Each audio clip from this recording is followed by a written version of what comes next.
Parliament തിരഞ്ഞെടുപ്പിൽ ഇടതുപക്ഷ ജനാധിപത്യ മുന്നണി സ്ഥാനാർത്ഥി എ വിജയരാഘവനെ വിജയിപ്പിക്കണമെന്ന് പട്ടികജാതി ക്ഷേമ സമിതി ഒറ്റപ്പാലം മണ്ഡലം കൺവെൻഷൻ അഭ്യർത്ഥിച്ചു. ശ്രീകൃഷ്ണപുരത്ത് നടന്ന കൺവെൻഷൻ പട്ടികജാതി ക്ഷേമ സമിതി സംസ്ഥാന ജോയിന്റ് സെക്രട്ടറി എസ് അജയ്കുമാർ ഉദ്ഘാടനം ചെയ്തു.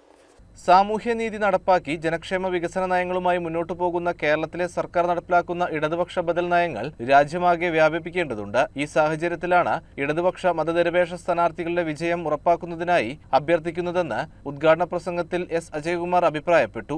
ഇടതുപക്ഷത്തിന് മാത്രം വോട്ട് ചെയ്യുന്നവരല്ല, എല്ലാ പാർട്ടിക്കാർക്കും വോട്ട് ചെയ്യുന്നവരും അവരുടെ പ്രകടനത്തിനും പൊതുയോഗത്തിനും പങ്കെടുക്കുന്നവരും ഒരു പാർട്ടിയിൽ വിശ്വസിക്കാതെ പറയാനും ന്യൂനപക്ഷമായിട്ടുണ്ടാവാം. ഈ പാവപ്പെട്ടവരുടെ പെൻഷൻ കൊടുക്കണമെന്ന് പറയാൻ കേരളത്തിൽ നിന്ന് പോയ 18 എംപിമാർക്ക് എടുക്കില്ല എന്ന് മാത്രമല്ല പാലക്കാട്ട് എംപിയും എടുക്കില്ല. എന്താണ് അമൃതപദ്ധതി?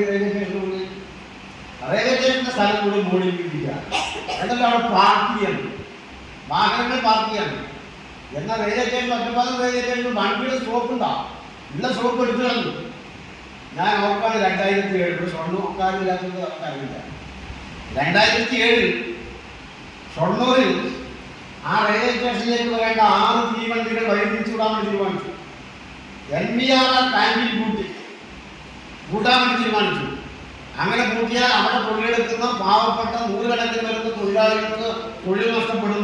6 തീവണ്ടികൾ ഷൊർണൂർ ടച്ച് ചെയ്യാതെ വഴിതിരിച്ചുവിടാൻ വേണ്ടി തീരുമാനിച്ചപ്പോൾ ആദ്യം പാർലമെന്റിനകത്ത് ഞാൻ പ്രമേയം കൊണ്ടുവന്നു.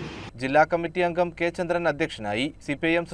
CPIM Sreekrishnapuram area secretary P Aravindakshan, local secretary B Rajesh, PKS മണ്ഡലം secretary AC Ramakrishnan, area secretary MK Pradeep, ജില്ലാ കമ്മിറ്റി അംഗങ്ങളായ A അയ്യപ്പൻ, സുധ, രാമകൃഷ്ണൻ എന്നിവർ സംസാരിച്ചു.